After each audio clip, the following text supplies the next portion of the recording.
എന്റെ പ്രിയപ്പെട്ടവരെ, അള്ളാഹുവിന്റെ പരിശുദ്ധമായ ഖുർആൻ ഇറങ്ങിയ മാസമാണ് റമദാൻ.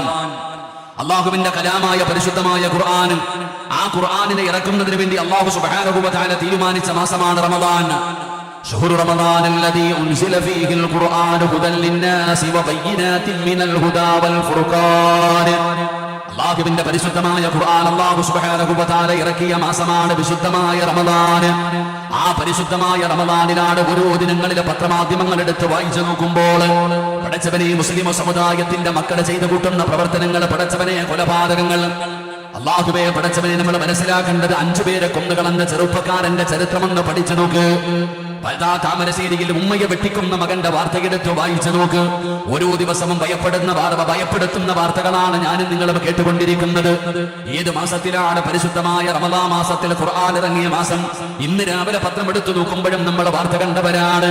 ഇനി പരിശുദ്ധമായ റമദാൻ മാസത്തിൽ ഖുർആൻ ഇറങ്ങിയ മാസത്തിൽ ഇതുപോലെ ഈ വട്ടം എങ്ങോട്ടാണ് പോകുന്നതെന്ന് ആർക്കും മനസ്സിലാകാൻ കഴിയാത്ത സാഹചര്യത്തിലൂടെ കടന്നു പോകുമ്പോ ഈ വളർന്നു വരുന്ന യുവതലമുറയോട് അള്ളാഹുവിന്റെ പരിശുദ്ധമായ ഖുർആനിനെ പറയാനുള്ളതെന്താ?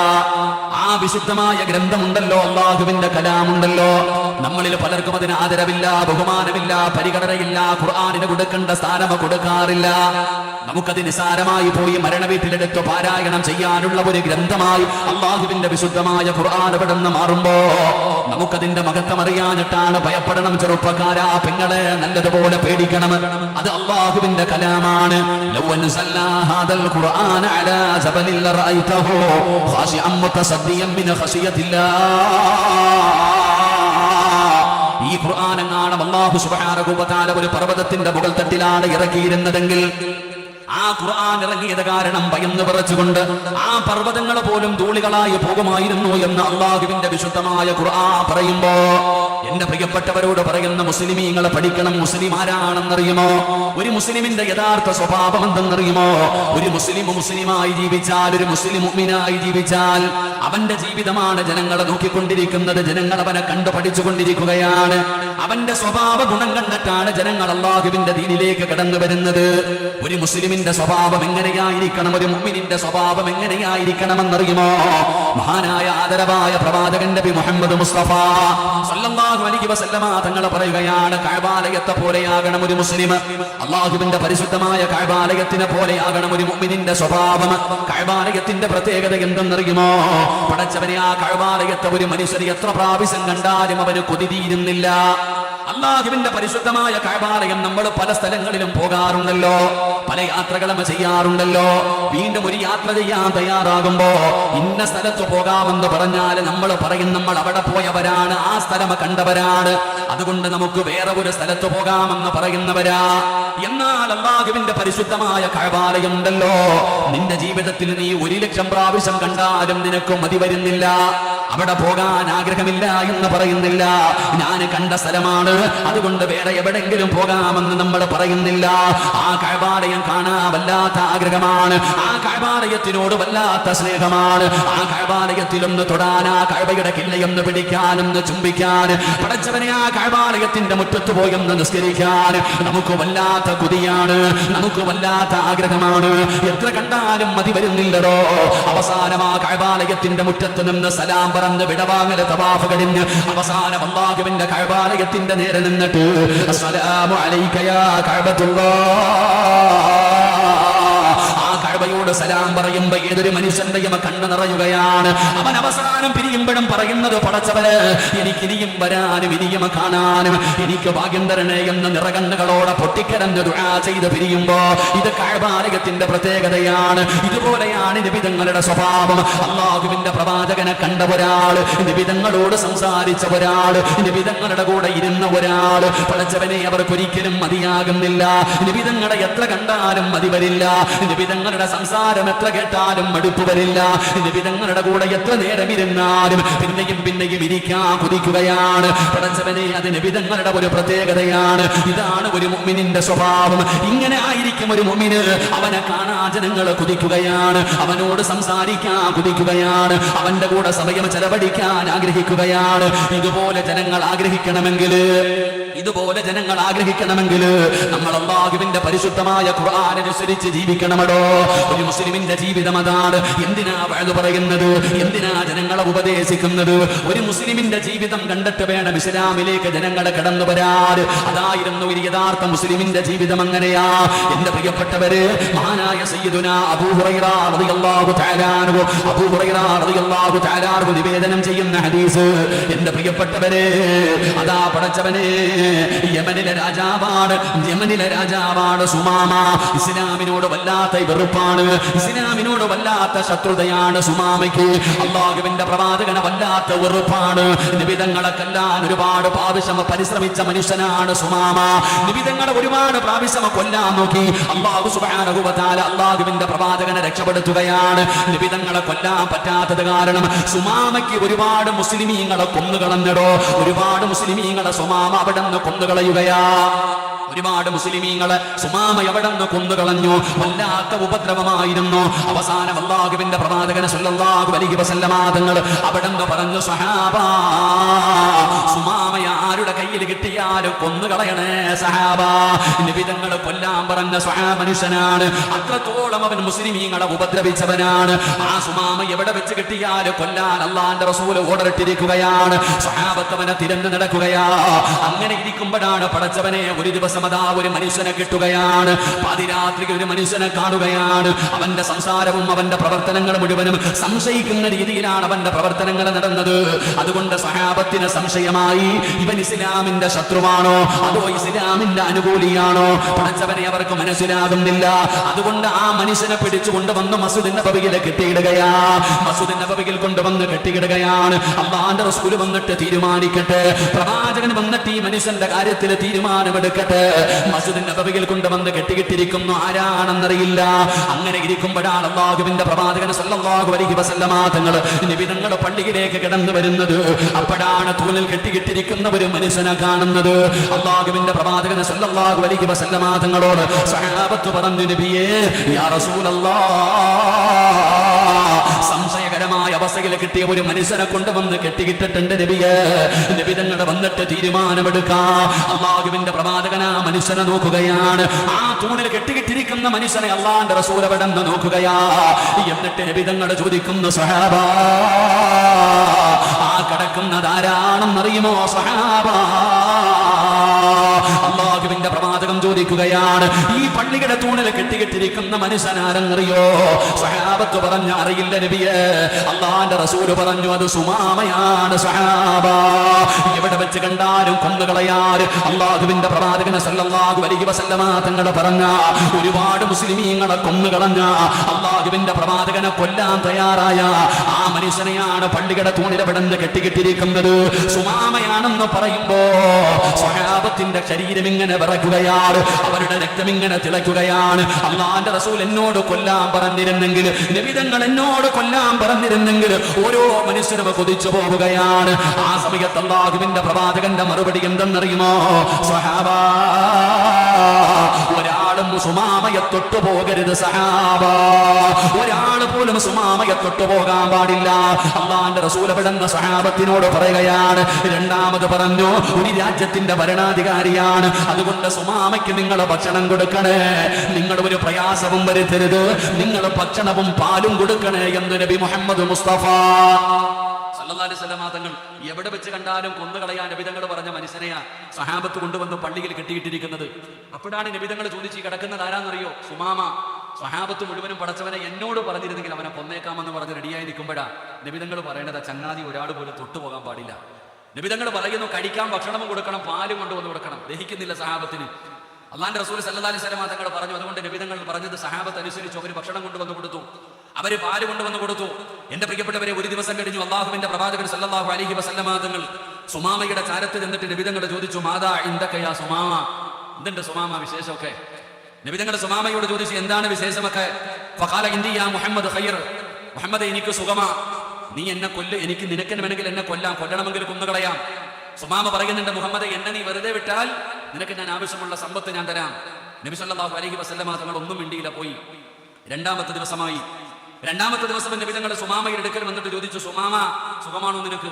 ആ ചങ്ങാതി ആദ്യത്തെ ദിവസം പറഞ്ഞ അതേ മറുപടി തന്നെ രണ്ടാമതും പറഞ്ഞു. നബി തങ്ങൾ പോയി.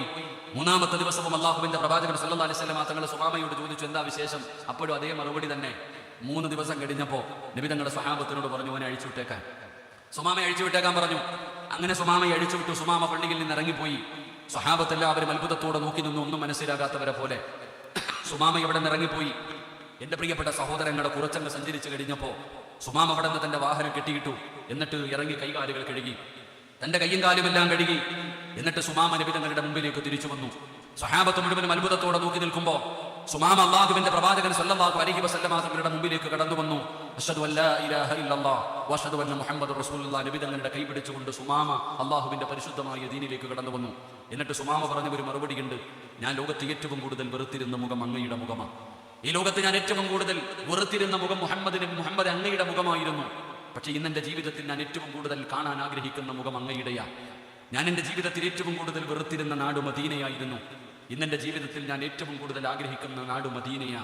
നിങ്ങളുടെ ജീവിതം, നിങ്ങളുടെ സ്നേഹം, നിങ്ങളുടെ സ്വഭാവം ഇത് കണ്ടപ്പോൾ എനിക്ക് വല്ലാത്ത അത്ഭുതം തോന്നി എന്ന് സുമാമ പറയുമ്പോൾ, എൻ്റെ പ്രിയപ്പെട്ടവരെ, ഒരു മുസ്ലിമിന്റെ സ്വഭാവം ഇതാ. ഒരു മുസ്ലിം ഇങ്ങനെ ആയിരിക്കണം.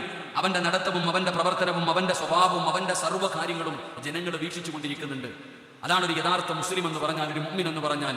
അതുകൊണ്ട് എൻ്റെ പ്രിയപ്പെട്ട സഹോദരങ്ങളെ, ഈ ഖുർആൻ ഇറങ്ങിയ മാസത്തിൽ ആ ഖുർആനിന് നമ്മളോട് ചിലത് പറയാനുണ്ട്. അള്ളാഹു അത് കേൾക്കാനും പഠിക്കാനും അള്ളാഹു നമുക്ക് ഭാഗ്യം തരുമാറാകട്ടെ. ആ ഖുർആൻ നമ്മളോട് ചില കാര്യങ്ങൾ പറഞ്ഞു തരുന്നുണ്ട്.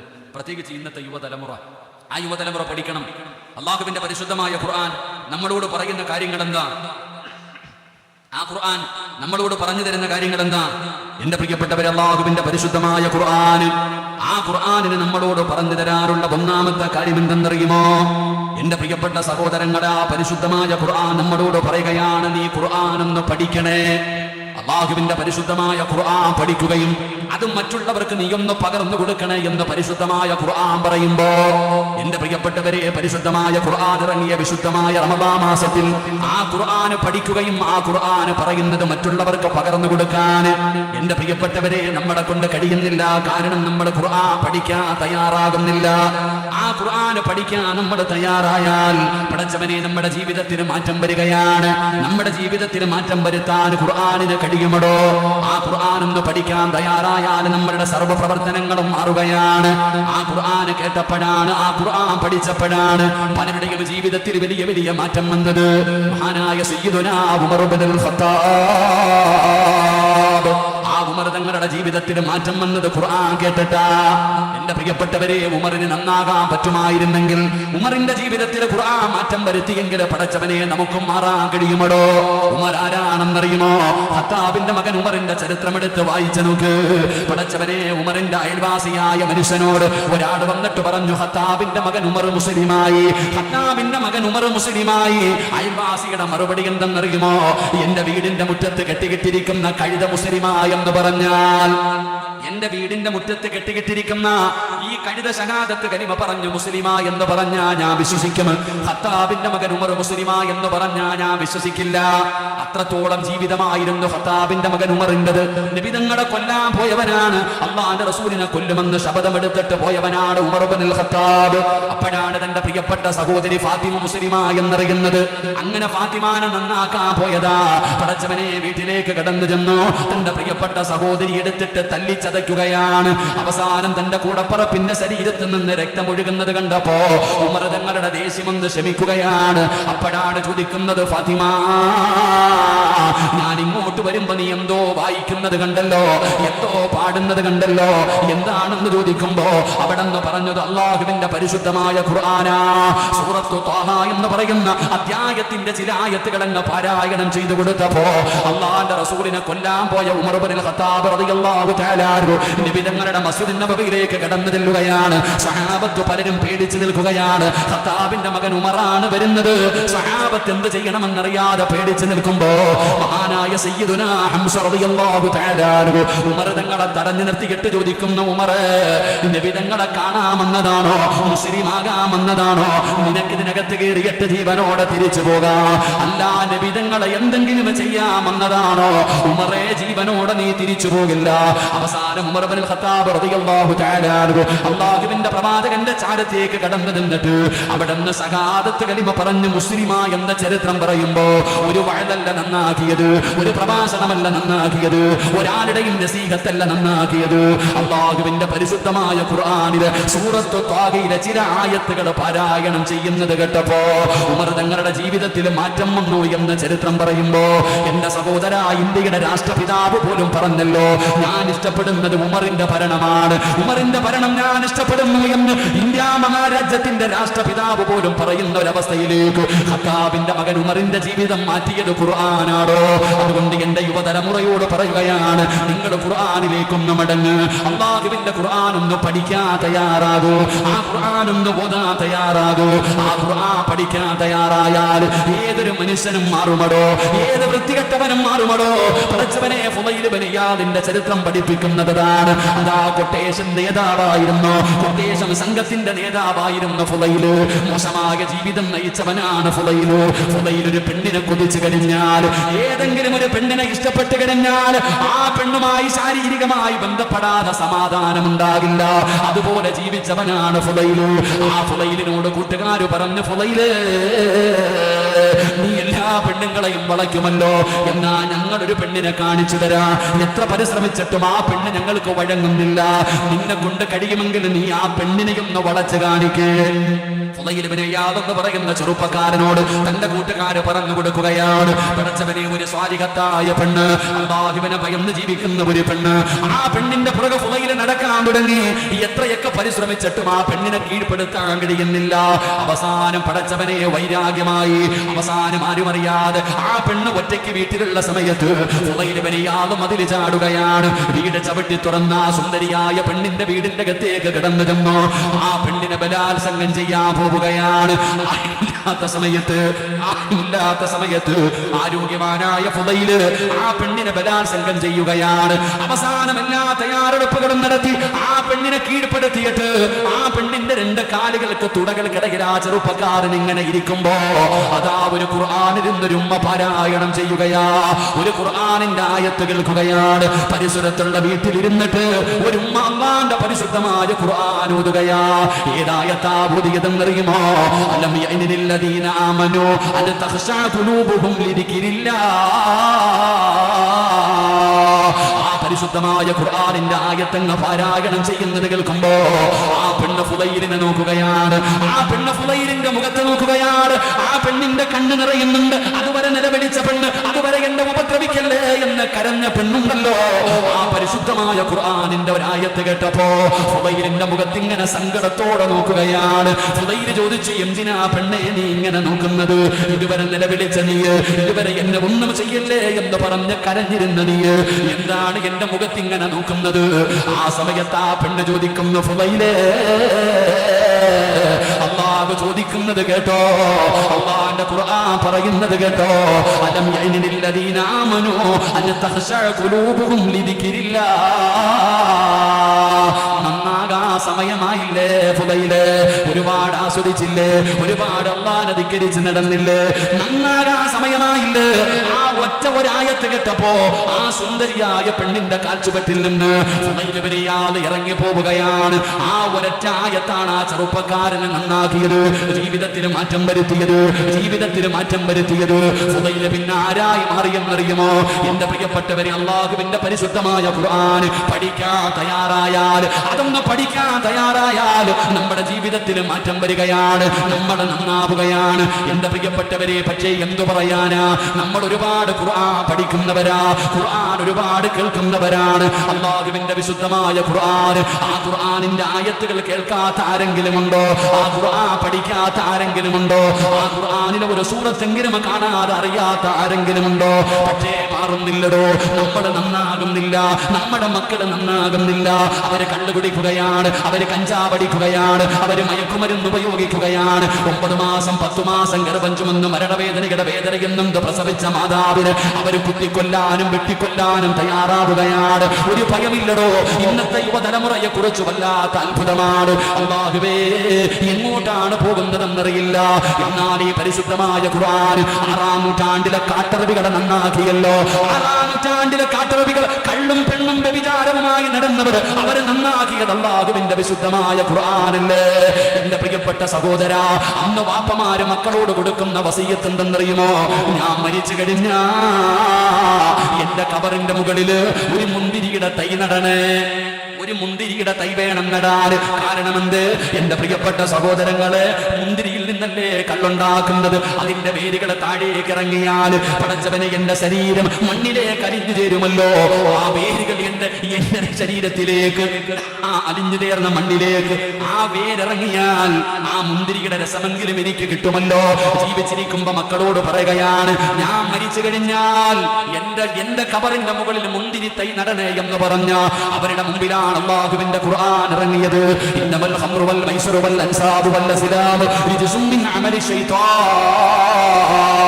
അല്ലാഹുവിന്റെ പരിശുദ്ധമായ ഖുർആൻ, ആ ഖുർആനിന്റെ നിലപാടതായിരുന്നു, ആ ഖുർആനിന്റെ നിലപാടതായിരുന്നു. അതൊക്കെ മോശമായ പ്രവർത്തനമായിരുന്നു എന്ന് അല്ലാഹുവിന്റെ വിശുദ്ധമായ ഖുർആൻ പറയുമ്പോ എന്തിനാണ് ഞാനിത് പറഞ്ഞതെന്നറിയുമോ? ഞാൻ ഖുർആൻ പഠിച്ചവനാണ്, ഞാൻ ഖുർആൻ പാരായണം ചെയ്യുന്നവനാണ്, ആ ഖുർആൻ ഓതുന്നത് കേൾക്കുന്നവനാണ്. പക്ഷേ എന്റെ ജീവിതത്തിൽ മാറ്റം വരുന്നില്ല.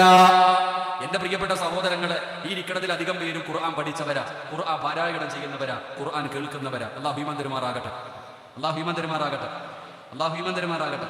ഒറ്റ ഒരു ആയത്ത് കേട്ടപ്പോഴാ ഖത്താബിന്റെ മകൻ ഉമർ മുസ്ലിമായ. ഫുളൈൽ ഇബ്നു ഇയാദ് എന്ന് പറയുന്ന കൊട്ടേഷൻ സംഘത്തിന്റെ നേതാവ് ഒറ്റ ആയത്ത് കേട്ടപ്പോഴാണ് നന്നായത്. നമ്മളോ ആയത്ത് കേട്ട് കേട്ട് കേട്ട് നമ്മൾ മടുത്തിരിക്കുകയാ, നമ്മൾ നന്നാകുന്നില്ല. അല്ലാഹു നമുക്ക് ഈമാൻ നൽകുമാറാകട്ടെ. എന്റെ പ്രിയപ്പെട്ട സഹോദരങ്ങളെ, നമ്മുടെ സത്യം നമ്മൾ ചിന്തിച്ചു നോക്കേണ്ട ചില കാര്യമുണ്ട്. ലോകത്ത് നമ്മളെ പോലെ ഉപദേശം കേട്ട ആരെങ്കിലും ഈ ലോകത്തുണ്ടോ? മുസ്ലിമീങ്ങളെ പോലെ ഉപദേശം കേട്ട ആരെങ്കിലും? ഇന്നലെ ജലീലിന്റെ ഒരു പ്രഭാഷണം കേട്ടു. അദ്ദേഹം പറഞ്ഞ എത്രയോ സത്യവാ. ഇവിടെ നമ്മളെ പോലെ ഉപദേശം കേട്ട ഒരാളും ലോകത്തില്ല. പക്ഷെ നമ്മൾ എന്നിട്ട് എന്ത് ഏറ്റവും കൂടുതൽ മോശമായ പ്രവർത്തനം ചെയ്യുന്നത് നമ്മുടെ മക്കൾ തന്നെയാണ്. അത് ഏതൊരു മേഖലയിൽ എടുത്തു നോക്കിയാലും അത് പറയുന്നതിന് നാണക്കേടൊന്നുമില്ല. സത്യമായ ഒരു കാര്യമാണ്. നമ്മുടെ ഉമ്മത്തിനെ പോലെ അഹങ്കാരമുള്ള വേറെ ഏതെങ്കിലും ഒരു സമുദായത്തെ നിങ്ങൾ പറ. ഇവിടെ വർഗീയവാദികളുണ്ട്, ചിലപ്പോൾ പള്ളി പൊളിക്കണമെന്ന് പറയും, കൊല്ലണമെന്ന് പറയും. അതൊക്കെ പറയുമെങ്കിലും അവർ ചെയ്യുന്നതിനേക്കാളും എത്രയും മോശമായ പ്രവർത്തനം. ഞാൻ ഇന്നലെ ഒരു വീഡിയോ കണ്ടു. നിസ്കാര കുപ്പായം ഇട്ടിട്ട് ഒരു 5-6 പെൺകുട്ടികൾ ഡാൻസ് ചെയ്യുന്ന ഒരു വീഡിയോ. ഒന്ന് ആലോചിക്കും, നിസ്കാര കുപ്പായം ഇട്ടിട്ട്. അത് മാത്രമല്ല, ഒരു പെൺകുട്ടി ചോദിക്കുന്നു സ്വർഗം എവിടാന്ന് കാണണമെങ്കിൽ.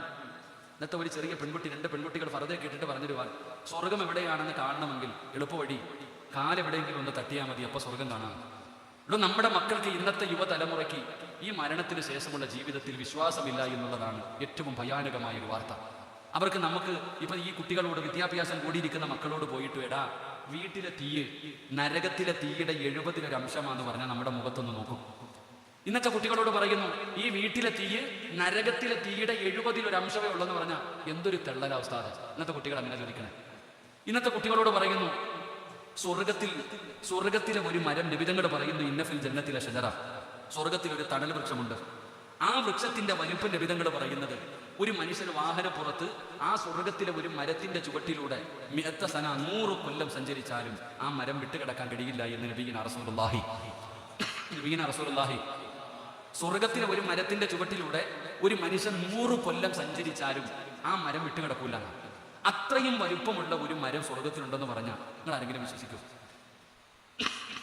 നിങ്ങളെന്തോടെ ഇങ്ങനെ ഇരിക്കണേ? നമുക്ക് തന്നെ ഉൾക്കൊള്ളാൻ പറ്റുന്നില്ല. പിന്നെ ഈ കുട്ടികളെ നമ്മളെങ്ങനെ വിശ്വസിക്കുക?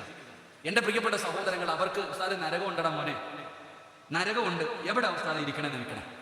ആകാശത്തിലാണോ, അത് ഭൂമിയിലാണോ, ഭൂമിയുടെ അടിയിലാണോ, അല്ല വല്ല കടലിനടിയിൽ കൊണ്ട് അല്ല ഒളിപ്പിച്ചിരിക്കുന്നത്? നരകം എവിടെ ഇരിക്കണമെന്ന് നിൽക്കണേ? ഇങ്ങനെ കളിയാക്കുന്ന രീതിയിലേക്ക് നമ്മുടെ സമുദായം പോയി.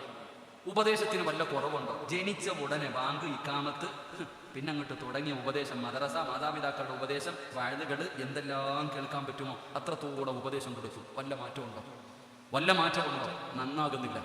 ഇവിടെ ലോകത്ത് നമ്മൾ മനസ്സിലാക്കേണ്ടത്, ഒരു പ്രഭാഷണത്തിന്റെ പവർ മനസ്സിലാക്കണമെങ്കിൽ, ഒരു വഅദിന്റെ മഹത്വം മനസ്സിലാക്കണമെങ്കിൽ അള്ളാഹുവിന്റെ പരിശുദ്ധമായ ഖുർആൻ നോക്കിയാൽ മതി.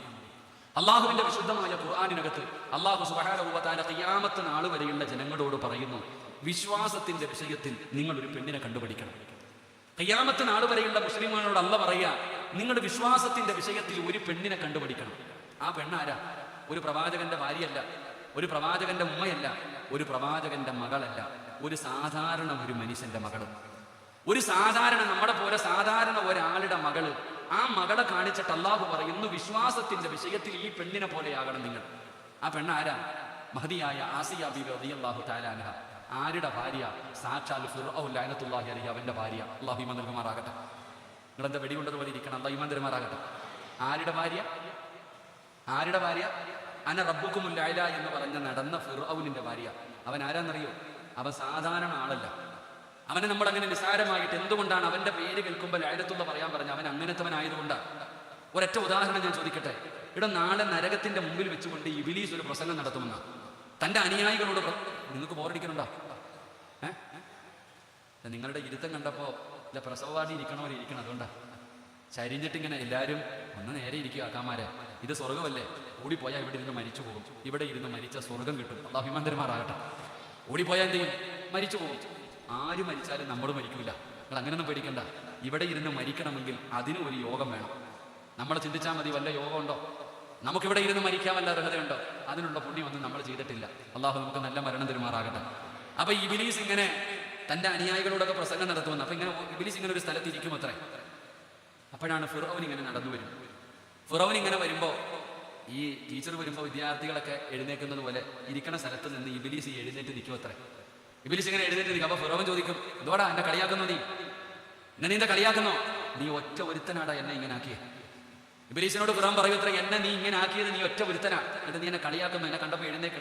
ഇല്ലല്ല, നീ സാധാരണ ആളൊന്നുമല്ല, നീ സാധാരണ ആളൊന്നുമല്ല, നിന്നെ ഇങ്ങനെ ആക്കിയത് ഞാനാ. ഈ നരകത്തിൽ കിടക്കുന്നവരെ മുഴുവനും വഴിപടപ്പിച്ചത് ഞാനാ. എന്നാലും നീ സാധാരണ ആളല്ല. അതെന്താണ്? എൻ്റെ പ്രിയപ്പെട്ട സഹോദരങ്ങളെ, ഇബ്ലീസ് ആരോടെങ്കിലും പറഞ്ഞിട്ടുണ്ടോ ഞാനാ അല്ലാന്ന്? പറഞ്ഞിട്ടുണ്ടോ? നിങ്ങൾ എന്തോ ഇങ്ങനെ ഇരിക്കണേ. ഇബ്ലീസ് ആരോടെങ്കിലും പറഞ്ഞിട്ടുണ്ടോ ഞാനാ അല്ലാന്ന്? പറഞ്ഞിട്ടുണ്ടോ?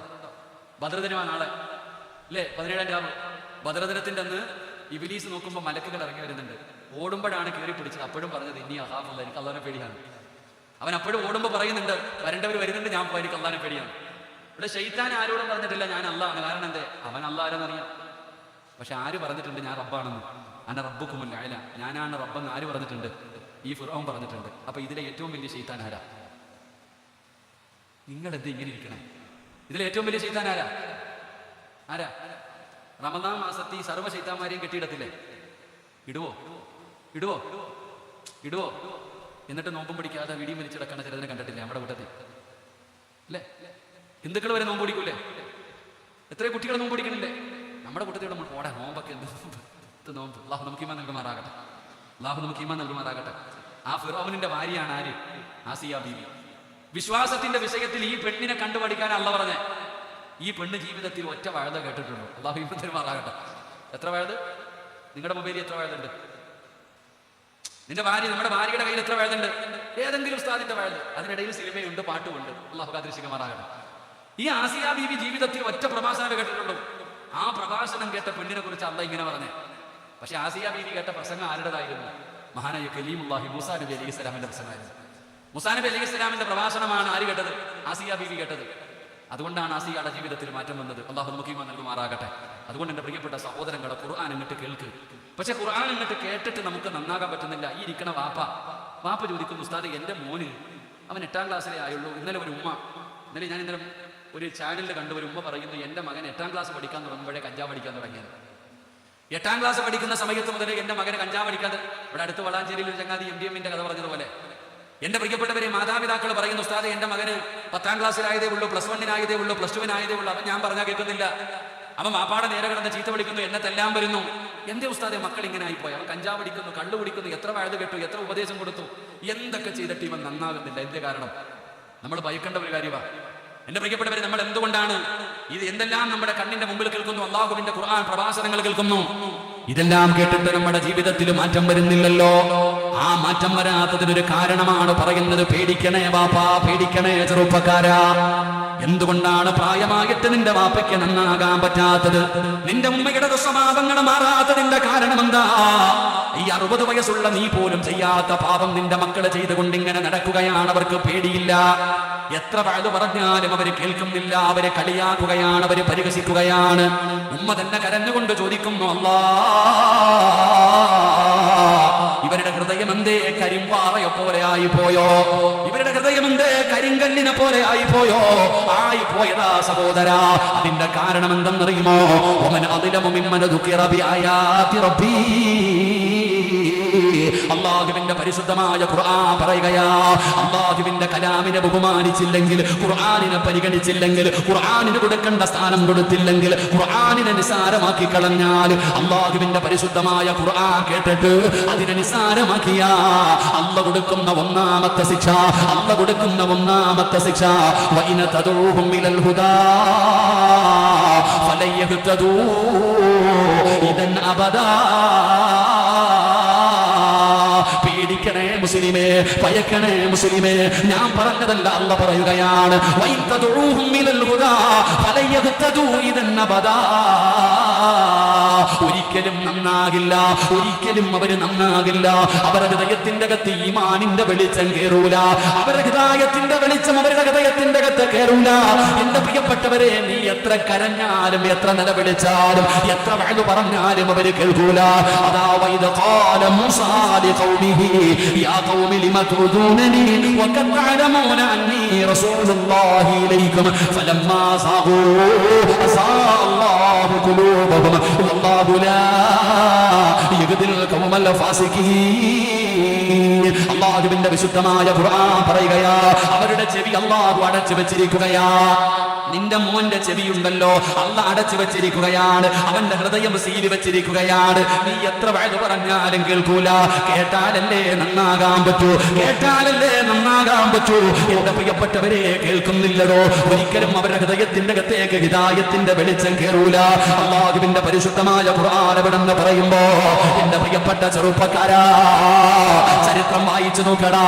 ഇൻസ്റ്റാഗ്രാമിലും ഫേസ്ബുക്കിലും ഇരുന്ന് സമയം കളയുമ്പോ മോനെ നിന്റെ മുൻഗാമികളുടെ ചരിത്രം എടുത്ത് വായിച്ചു നോക്ക്. നാളെ 17-ാം രാവാണല്ലോ. 313 സ്വഹാബത്തിന്റെ ചരിത്രം അറിയുമല്ലോ. ബദറിന്റെ രണാങ്കണത്തിൽ ഷഹീദായ 14 ശുഹദാക്കളുണ്ടല്ലോ. അവരെ കുറിച്ചൊന്ന് പഠിച്ചു നോക്കുമോനെ. അവരാടാ ചെറുപ്പക്കാർ, 20 വയസ്സിന്റെ താഴെ പ്രായമുള്ള, 20 വയസ്സിന്റെ താഴെ പ്രായമുള്ള എത്ര സ്വഹാബികളാണ് ബദറിൽ പങ്കെടുത്തതെന്നറിയോ? എന്റെ പ്രിയപ്പെട്ടവരെ, വായിച്ചു നോക്കണം ചെറുപ്പക്കാരാ. ബദർ ദിനം നമ്മളിലേക്ക് കടന്നു വരുമ്പോ ആ ബദരീങ്ങൾ 14 പേര് ഷഹീദായല്ലോ. 313 സ്വഹാബത്ത് ബദറിന്റെ രണാങ്കണത്തിൽ പോയല്ലോ. അവരെ കുറിച്ചൊന്ന് പഠിക്കണേ. 20 വയസ്സിന്റെ താഴെ പ്രായമുള്ള യുവത്വത്തിന്റെ നടുവിലൂടെ നടന്നുപോയ എത്ര ചെറുപ്പക്കാരാണ് പടച്ചവനെ ബദറിൽ പങ്കെടുത്തതെന്നറിയുമോ? സ്വഹാബത്തിന്റെ ചരിത്രം അറിയാ. എത്രയോ സ്വഹാബത്ത്. എന്റെ പ്രിയപ്പെട്ട സഹോദരങ്ങളെ, നിങ്ങളുടെ ചരിത്രമെടുത്ത് വായിച്ചു നോക്ക്. അതാ മഹാനായ തൽഹത്ത് ഇബ്നു ഉബൈദില്ലാഹ്, സുബൈർ ഇബ്നുൽ അവ്വാം, സഅദ് ഇബ്നു അബീ വഖാസ് റളിയല്ലാഹു തആല അൻഹു, സഈദ് ഇബ്നു സുബൈർ റളിയല്ലാഹു തആല അൻഹു, ഇതെല്ലാം 20 വയസ്സിന്റെ താഴെ പ്രായമുള്ള ചെറുപ്പക്കാരായിരുന്നു. ഇന്നത്തെ ചെറുപ്പക്കാര് കളിയും തമാശയും കള്ളും പെണ്ണും വ്യഭിചാരവും ചൂതാട്ടവുമായി നടക്കുമ്പോ, എളുപ്പത്തിൽ പണമുണ്ടാക്കാൻ നടക്കുമ്പോ, എന്റെ പ്രിയപ്പെട്ട ചെറുപ്പക്കാരാ, മഹാനായ സഅദ് ഇബ്നു അബീ വഖാസ് റളിയല്ലാഹു തആല അൻഹു പറയുകയാ, സഅദ് ഇബ്നു അബീ വഖാസ് എന്ന് പറയുന്ന സ്വഹാബി പറയുകയാ, ബദറിന്റെ രണാങ്കണത്തിലൂടെ തന്റെ സഹോദരൻ ഇങ്ങനെ നടന്നു പോവുകയാണ്. ബദറിന്റെ രണാങ്കണത്തിലൂടെ തന്റെ പ്രിയപ്പെട്ട സഹോദരൻ ഇങ്ങനെ ഒളിച്ചും പാത്തും നടന്നു പോവുകയാ. ഉമൈർ ഇബ്നു അബീ വഖാസ് റളിയല്ലാഹു തആല അൻഹു ഒളിച്ചും പാത്തും നടന്നു പോവുകയാണ്. യാ അഖീ, എന്റെ പൊന്നനിയാ, എന്തിനാടാ ഒളിച്ചു നടന്നു പോകുന്നത്? എന്തിനാണ് ബദറിന്റെ രണാങ്കണത്തിലൂടെ നീ ഒളിച്ചു നടന്നു പോകുന്നത്?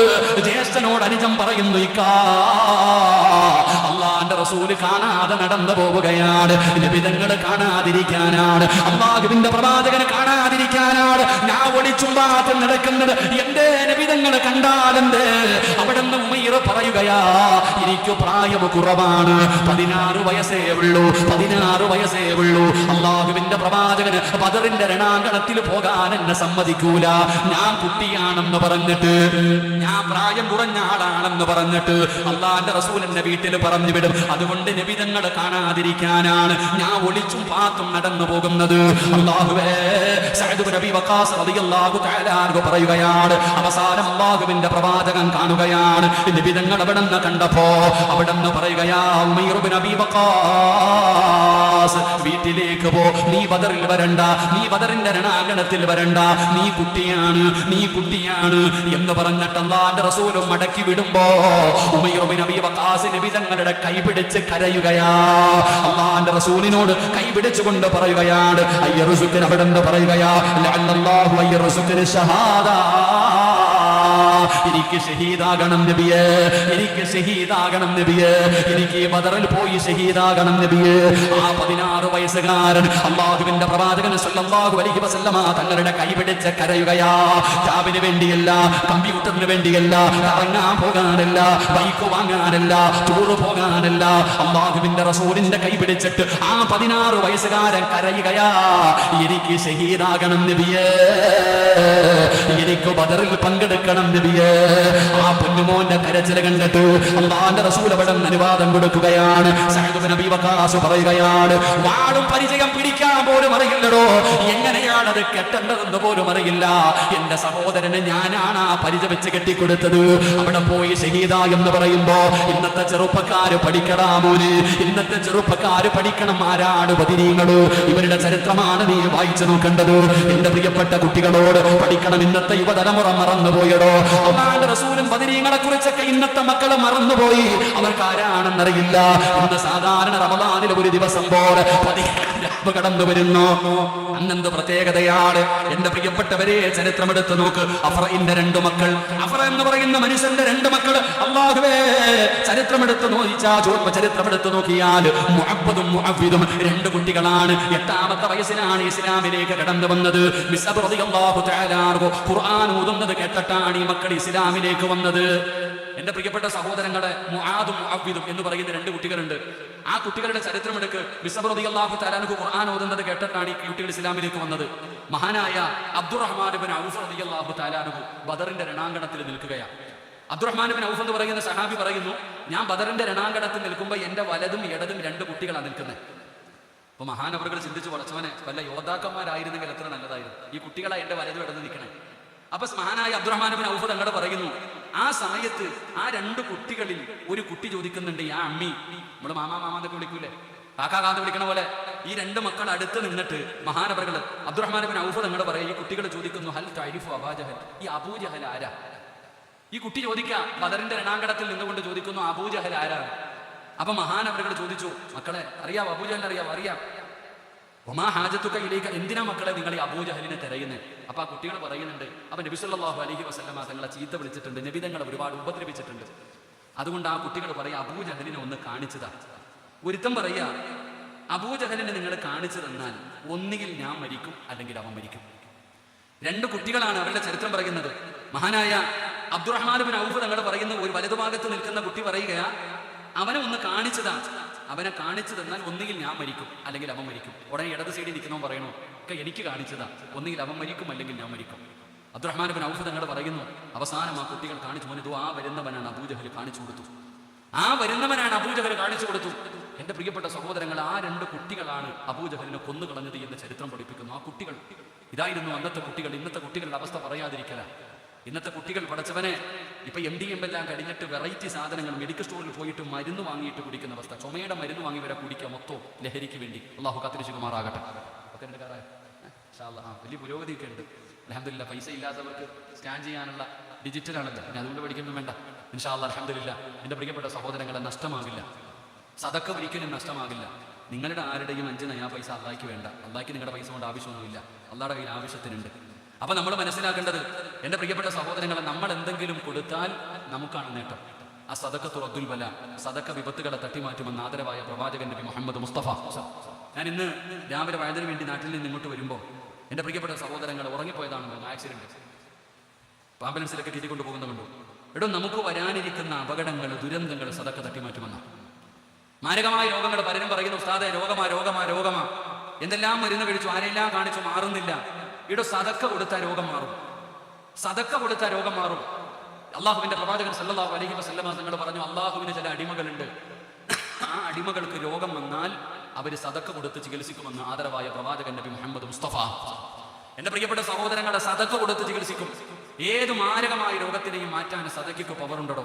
അപ്പൊ അൽഹംദുലില്ലാഹ്, എന്റെ പ്രിയപ്പെട്ടവരെ, സദക്ക കൊടുത്തിട്ട് എത്രയോ പേര് രോഗങ്ങളും. ഇപ്പൊ ഈ സ്ഥാപനത്തിന്റെ തന്നെ ഒരു മെമ്പറാണ് നമ്മുടെ അഡ്വക്കേറ്റ്.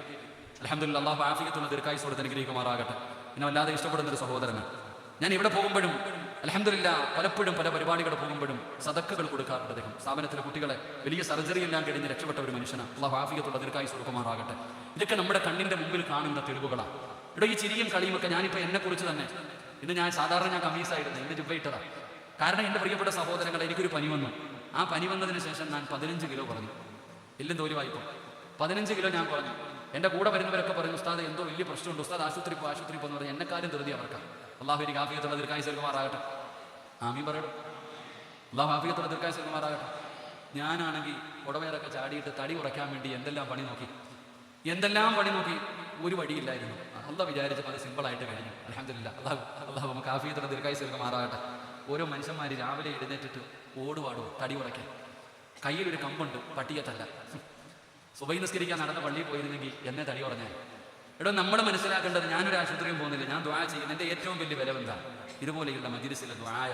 അള്ളാഹു നമുക്ക് ആഫിയത്തുള്ള ദീർഘായുസ്സ് നൽകുമാറാകട്ടെ. ഈ ചിരിയും കളിയും ഒക്കെ മാറും. എൻ്റെ ഒരു കൂട്ടുകാരൻ, എൻ്റെ ഒരു സഹോദരൻ പെരുമ്പാവൂരുള്ളതാ.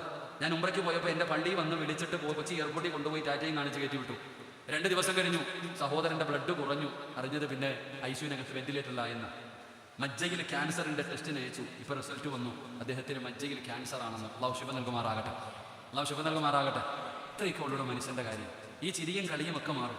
ഇന്നലെ എൻ്റെ ഒരു സുഹൃത്തിൻ്റെ വാപ്പയ്ക്ക് ചെറിയൊരു നെഞ്ചുവേദന, അറ്റാക്ക് വന്നു. നേരെ തിരുവനന്തപുരം കിംസിൽ കൊണ്ടുപോയി. ഭാര്യയ്ക്ക് ഒരു കുഴപ്പമില്ല, റാഹത്തായിട്ട് ചിരിച്ചും കളിച്ചും പോയി. അവർക്ക് ആരോഗ്യത്തോടു കൂടിയ ഭാര്യ കൂടെ പോയ, ഭാര്യയും മരുമകളും കൂടെ ഹോസ്പിറ്റലിൽ കൊണ്ടുപോയി. സത്യത്തിൽ ആ നെഞ്ചുവേദന വന്ന, അറ്റാക്ക് വന്ന ആശുപത്രി കൊണ്ടുപോയ മനുഷ്യൻ സുഖമായിട്ടിരിക്കുന്നു. വെറുതെ കൂടെ പോയ ഭാര്യ ബിപിയും കുറഞ്ഞു, പൾസും ഇല്ലാതെ പകത്ത് കിടക്കാം. അള്ളാഹു ശുഭ കൊടുക്കുമാറാകട്ടെ. ഇതാണ് മനുഷ്യൻ്റെ കാര്യം. അതുകൊണ്ട് സഹോദര, എവിടെ വെച്ചാൽ എന്താണെന്ന് അറിയില്ല. ക്യാൻസർ, ഏത് മാരകമായ രോഗത്തിൻ്റെ അണുക്കൾ നമ്മുടെ ശരീരത്തിലുണ്ടോ എന്നറിയില്ല. അപ്പോൾ അൽഹംദുലില്ലാഹ്, ശൈഖുന വളരെ ഇഖ്ലാസോടുകൂടി തുടങ്ങിയ ഒരു സ്ഥാപനമാണ്. ഉസ്താദ് അവറുകൾ അൽഹംദുലില്ലാഹ് ഇതുപോലെയുള്ള ചികിത്സാപരമായിട്ടുള്ള കാര്യങ്ങൾ ചെയ്തുകൊണ്ടാണ് ഉസ്താദ് മാതൃകയായിരിക്കുന്നത്. അപ്പോൾ അവിടെ ഒരു ശിഫയുണ്ട്. അൽഹംദുലില്ലാഹ്, ആ സ്ഥാപനത്തിന് വേണ്ടിയാണ് എല്ലാവരും മനസ്സറിഞ്ഞുകൊണ്ട്, അള്ളാഹുവെ, ഏതെങ്കിലും മാരകമായ രോഗത്തിൻ്റെ അണുക്കൾ എൻ്റെ ശരീരത്തിലുണ്ടെങ്കിൽ അള്ളാഹ് നീ അത് കരിച്ചു കളയണം. എന്നെ അറുത്തു മുറിക്കരുത്, എൻ്റെ കൈകാലുകൾ മുറിച്ചു മാറ്റരുത്, കിടന്ന കിടപ്പിൽ കിടന്ന് മലമൂത്ര വിസർജനം നടത്തുന്നൊരവസ്ഥ എനിക്ക് വരുത്തരുത്. എൻ്റെ മക്കൾ തന്നെ ഞാൻ മരിക്കണേ എന്ന് ദുആ ചെയ്യുന്ന അവസ്ഥ വരെ എത്തിക്കരുത് എന്ന ഒരു നല്ല നിയ്യത്തോടെ ഒരു ചെറിയ സദഖ, അൽഹംദുലില്ലാഹ്, നിങ്ങളുടെ കയ്യിൽ എന്താണോ ഉള്ളത് അൽഹംദുലില്ലാഹ് മനസ്സറിഞ്ഞു കൊടുക്കുക. അള്ളാഹു ബർക്കത്ത് ചെയ്യുമാറാകട്ടെ. സ്വല്ലല്ലാഹു അലാ മുഹമ്മദ് സല്ലല്ലാഹു അലാ മുഹമ്മദ് സല്ലല്ലാഹു അലൈഹി വസല്ലം. അല്ലാഹുമ്മ സല്ലി അലാ മുഹമ്മദ് യാ റബ്ബി സല്ലി അലൈഹി വസല്ലം. അല്ലാഹു സ്വീകരിക്കുമാറാകട്ടെ. ആരെല്ലാം മനസ്സറിഞ്ഞുകൊണ്ട് സദഖ കൊടുക്കുന്നുണ്ടോ, അല്ലാഹുവേ, നീ അവരെ കൈവിടല്ലേ തമ്പുരാനെ. അതുകൊണ്ട് എൻ്റെ പ്രിയപ്പെട്ട സഹോദരങ്ങളെ, ഞാൻ പറഞ്ഞു വന്നത്, പരിശുദ്ധമായ ബദർ ദിനം നമ്മളിലേക്ക് കടന്നു വരുന്നു. ആ ബദരീങ്ങൾ ഇല്ലായിരുന്നെങ്കിൽ നമ്മളില്ലടോ. ഈ പരിശുദ്ധമായ ദീനിന്റെ നിലനിൽപ്പ് തന്നെ വളരെ പ്രയാസകരമായ ഒരു സാഹചര്യത്തിലാണ് ബദർ യുദ്ധം നടക്കുന്നത്. അള്ളാഹുവിന്റെ പ്രവാചകൻ സല്ലല്ലാഹു അലൈഹി വസല്ലമ തങ്ങളുടെ സുജൂദിൽ കടന്നുകൊണ്ട് ദുആ ചെയ്തു ബദരീങ്ങൾക്ക് വേണ്ടി. പക്ഷെ എന്ത് ചെയ്യാൻ, ഇന്ന് വളർന്നു വരുന്നവർക്ക് ബദരീങ്ങളെ കുറിച്ച് അറിവില്ലാതെ പോകുന്നു. അവരെ കുറിച്ച് പഠിക്കണം, ബദരീങ്ങളെ കുറിച്ച് മനസ്സിലാക്കണം. ആ 313 സഹാബത്ത് അവർ നിസ്സാരക്കാരായില്ലായിരുന്നു എന്ന് നമ്മൾ പഠിക്കുക അവരെ കുറിച്ച്. എൻ്റെ പ്രിയപ്പെട്ട സഹോദരങ്ങളെ, എന്നിട്ട് നാം അവരുടെ പിന്നിൽ സഞ്ചരിക്കാൻ തയ്യാറാകണം. അവരെ കുറിച്ച് പഠിക്കുകയും അവരെ ആദരിക്കുകയും അവ ബഹുമാനിക്കുകയും അവർ പോകുന്ന സ്വർഗത്തിൽ നമ്മൾ എന്ത് നന്മയാ ജീവിതത്തിൽ ചെയ്തു വെച്ചിരിക്കുന്നത്. നമുക്കെല്ലാവർക്കും വേണ്ടത് റമദാനിന്റെ 30 ദിവസവും ദുആ ചെയ്യുന്നത്, അല്ലാഹുമ്മ ഇന്നി അസ്അലുക്കൽ ജന്ന, സ്വർഗം തരണമെന്ന് അല്ലാഹുവോട് ദുആ ചെയ്യുന്നത്. മഹാനായ സയ്യിദുന അംർ ഇബ്നുൽ ജുമൂഹ് റളിയല്ലാഹു തആല മുടന്തനായ സഹാബിയ. ഈ സഹാബി ബദറിന്റെ തലേ ദിവസം നബിതങ്ങളുടെ മുമ്പിൽ പോയിട്ട് പറഞ്ഞു, നബിയെ, എനിക്ക് ബദർ യുദ്ധത്തിന് പോകണം. എനിക്ക് നബിതങ്ങളുടെ മുമ്പിൽ ചെന്നിട്ട് പറഞ്ഞു ബദർ യുദ്ധത്തിന് പോകണം. അപ്പം മക്കൾ വന്നിട്ട് പറഞ്ഞു, വാപ്പായ്ക്ക് ഈ വയ്യാത്ത കാര്യമുണ്ട്, എങ്ങനെ നബിയെ ബദർ യുദ്ധത്തിന് പോകുക? അതുകൊണ്ട് അനുവാദം കൊടുക്കരുത്. അള്ളാഹുവിന്റെ പ്രവാചകൻ സല്ലല്ലാഹു അലൈഹി വസല്ലം തങ്ങൾ അംർ ഇബ്നുൽ ജുമൂഹ് റളിയല്ലാഹു തആലയോട് പറഞ്ഞു, നിങ്ങൾക്ക് ഉദുറുണ്ട്, നിങ്ങൾക്ക് കാരണങ്ങളുണ്ട്, പോകണ്ട. വയ്യാത്ത ആളാ, സുഖമില്ലാത്ത ആളാ, പോകേണ്ട. അനുവാദം കൊടുത്തില്ല. കുറച്ചു നാൾ കഴിഞ്ഞു. അപ്പോൾ ആ ഉഹദ് യുദ്ധം കടന്നു വരുന്നത്. ഉഹദ് യുദ്ധം കടന്നു വന്നപ്പോൾ അംർ ഇബ്നുൽ ജുമൂഹ് റളിയല്ലാഹു തആല അൻഹു ആ വയ്യാത്ത കാലുമായിട്ട് വീണ്ടും നബിതങ്ങളുടെ മുമ്പിൽ പോയിട്ട് പറഞ്ഞു, 4-5 കിലോമീറ്ററേ ഉള്ളൂ ഉഹദ്, എനിക്ക് പോകണം നബി, എനിക്ക് അനുവാദം വേണം, എനിക്ക് ഷഹീദാകണം, എനിക്ക് ഈ മുടന്തുള്ള കാലുമായിട്ട് തന്നെ നാളെ സ്വർഗത്തിൽ പോകണം. എന്നെ എന്തായാലും എൻ്റെ മക്കൾ ഈ പ്രാവശ്യവും വരും കാരണങ്ങൾ പറഞ്ഞിട്ട് അല്ലാഹുവിന്റെ റസൂൽ സല്ലല്ലാഹു അലൈഹി വസല്ലം തങ്ങളുടെ മുമ്പിൽ ആ സഹാബി പോയിട്ട് കരഞ്ഞുകൊണ്ട് പറയുകയാണ്. അവസാനം ആ സഹാബി ദുആ ചെയ്യുന്നു, പടച്ചവനെ, എന്നെ ഉഹദിൽ നിന്ന് നീ മടക്കല്ലേ അല്ലാഹ്, എന്നെ ഉഹദിൽ നിന്ന് നീ മടക്കരുത്, എനിക്ക് ഷഹീദാകണം പടച്ചവനെ. ആ പ്രായം ചെന്ന ഉപ്പ, ആ കാലിലും മുടന്തുള്ള സഹാബി അവസാനം ഉഹദിന്റെ രണാങ്കണത്തിൽ ഷഹീദായി എന്ന് പറയുമ്പോൾ ആ മുടന്തുള്ള സഹാബി പോലും പടച്ചവനെ സ്വർഗത്തിൽ പോകാൻ അത്രത്തോളം പരിശ്രമിച്ചു എന്ന് ചരിത്രങ്ങൾ പഠിപ്പിക്കുമ്പോൾ ഈ വിശുദ്ധമായ റമദാനിന്റെ 15ാമത്തെ നോമ്പ് പിടിച്ചിരിക്കുന്ന ഞാനും നിങ്ങളും ചിന്തിക്കണോ, നമ്മുടെ ജീവിതത്തിൽ എന്ത് മാറ്റമാവട്ടെ, നമ്മൾ എന്ത് നന്മയാ ചെയ്തു വെച്ചിരിക്കുന്നത്. എടോ, ചെയ്ത നന്മകൾ പോകട്ടെ, ചെയ്ത തിന്മകളെ കുറിച്ചെങ്കിലും നമ്മളൊന്ന് ചിന്തിക്കാറുണ്ടോ? ഒന്ന് അള്ളാഹുവിന്റെ മുമ്പിൽ ഏറ്റുപറയാൻ തയ്യാറാകുന്നുണ്ടോ? 10 ദിവസം അള്ളാഹു നൽകിയിട്ട് ജീവിതത്തിൽ തെറ്റുപറ്റാത്ത ആരുമില്ല, ഞാനും ചെയ്തിട്ടുണ്ട്, ഞാൻ മലക്കൊന്നുമല്ല, നിങ്ങൾ ഓരോരുത്തരും തെറ്റ് ചെയ്തവരാ. ഈ ചെയ്ത തെറ്റ് അള്ളാഹുവിന്റെ മുമ്പിൽ ഒന്ന് പറയാനുള്ള മനസ്സ് പോലും നമ്മളിൽ പലർക്കും ഇല്ലാതെ പോകുന്നു. അള്ളാഹു നമുക്ക് ഈമാൻ നൽകുമാറാകട്ടെ. അള്ളാഹു നമുക്ക് ഈമാൻ നൽകുമാറാകട്ടെ. അള്ളാഹ് ഈമാൻ നൽകുമാറാകട്ടെ. അതുകൊണ്ട് എൻ്റെ പ്രിയപ്പെട്ട സഹോദരങ്ങളെ, ളുഹറിന് ബാങ്ക് വിളിക്കാറായി, ഇൻഷാ അല്ലാഹ് ഞാൻ നിർത്തുകയാണ്. നമ്മുടെ ജീവിതത്തിൽ വന്നുപോയ സർവ്വ പാപങ്ങളും കഴുകാനുള്ള ഒരു വഴി ഞാൻ പറഞ്ഞിട്ട് ദുആ ചെയ്യാം. അള്ളാഹു ഭാഗ്യം തരുമാറാകട്ടെ. ഇൻഷാ അല്ലാഹ് ഞാനൊരു വഴി പറഞ്ഞു തരാം. എല്ലാ പാപങ്ങളും കഴുകി കളയാൻ പറ്റുന്ന ഒരു വഴി ഞാൻ പറഞ്ഞു തരാം. ആ ഒരു നന്മ നിങ്ങൾ ചെയ്യ്. പാപങ്ങൾ മുഴുവനും കഴുകി ഹജ്ജ് കഴിഞ്ഞു പോകുന്ന ഹാജിയെ പോലെ വേണം ഇന്ന് അൽഹംദുലില്ലാ ഈ ആടിറ്റൂടെ. പൈസ ഒന്നും അല്ല, പേടിക്കണ്ട, അതല്ല നോക്കിക്കോളൂ. ഇനി അതിനാന്ന് വിചാരിക്കേണ്ട, പൈസയുടെ ചിലവൊന്നുമില്ല. ഞാനൊരു നന്മ പറഞ്ഞു തരാം. ആ നന്മ ചെയ്യുക, ദുആ ചെയ്യുക. അള്ളാഹു ഭാഗ്യം തരുമാറാകട്ടെ. അള്ളാഹു നമ്മുടെ പാപം മുഴുവനും അള്ളാഹു പുറത്തു തരുമാറാകട്ടെ.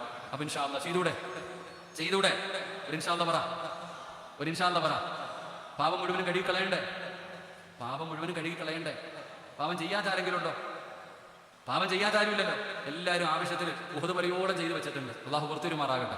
കടലിന്റെ തിരമാലകളോളം നീ പാപം ചെയ്താലും നിന്റെ റബ്ബ് നിനക്ക് പുറത്തു തരുമെന്ന് നബിയുനാ റസൂലുള്ളാഹി. പരിശുദ്ധമായ ഖുർആൻ പറയുന്നുണ്ട്, എത്ര വലിയ പാപം ചെയ്താലും അള്ളാഹു പുറത്തു തരും. അതുകൊണ്ട് നമുക്ക് അള്ളാഹുടെ മുമ്പിൽ ഒന്ന് ദുആ ചെയ്തിട്ട് പിരിയാം. അള്ളാഹു ഭാഗ്യം തരുമാറാകട്ടെ.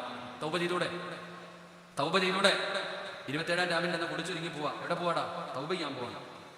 അന്ന് മാത്രമല്ല തൗബയുള്ളത്, ഇന്നിവിടെ വെച്ച് ചെയ്തിട്ട് പിരിയാം. അള്ളാഹു നമുക്ക് ഭാഗ്യം തരുമാറാകട്ടെ. അള്ളാഹു നമ്മൾ പിടിച്ച നോമ്പുകൾ മുഴുവനും അള്ളാഹു സ്വീകരിക്കുമാറാകട്ടെ. ഇന്ന് എത്ര നോമ്പായി? നിങ്ങൾ എന്താ ഇങ്ങനെ ഇരിക്കണം? എത്ര നോമ്പായി? നിങ്ങൾക്ക് നാളെയാണ് 17-ാം രാവ് അല്ലേ? നിങ്ങൾക്ക് നാളെയല്ലേ 17-ാം രാവ്? എനിക്ക് ഇന്നാ 17-ാം രാവ്. എനിക്കൊരു നോമ്പ് കൂടുതലാണ്. ഞാൻ മക്കത്തായിരുന്നു, അതുകൊണ്ട് ഒരു നോമ്പ് എനിക്ക് നേരത്തെ കിട്ടി. അപ്പോൾ എനിക്കിന്ന് 17-ാം രാവാം ഇൻഷാ അല്ലാഹ്. അപ്പോൾ അതുകൊണ്ട് അൽഹംദുലില്ലാ നമുക്ക് ദുആ ചെയ്ത് പിരിയാം. അള്ളാഹു ഭാഗ്യം തരുമാറാകട്ടെ. ഞാൻ ഇരുന്നോട്ടെ. എല്ലാവരും ഫാത്തിഹ ഓദിക്കുക. ഇലാ ഹദ്റത്ത് നബിയിനാ മുഹമ്മദിൻ സ്വല്ലല്ലാഹു അലൈഹി വസല്ലം. അൽ ഫാത്തിഹ.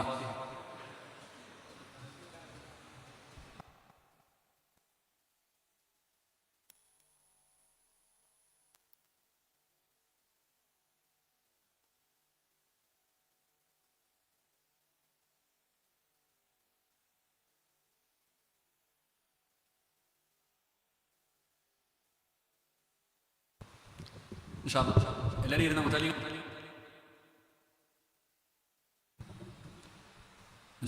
അള്ളാഹു നമ്മുടെ ദുആയ്ക്ക് ഇജാബത്ത് നൽകുമാറാകട്ടെ.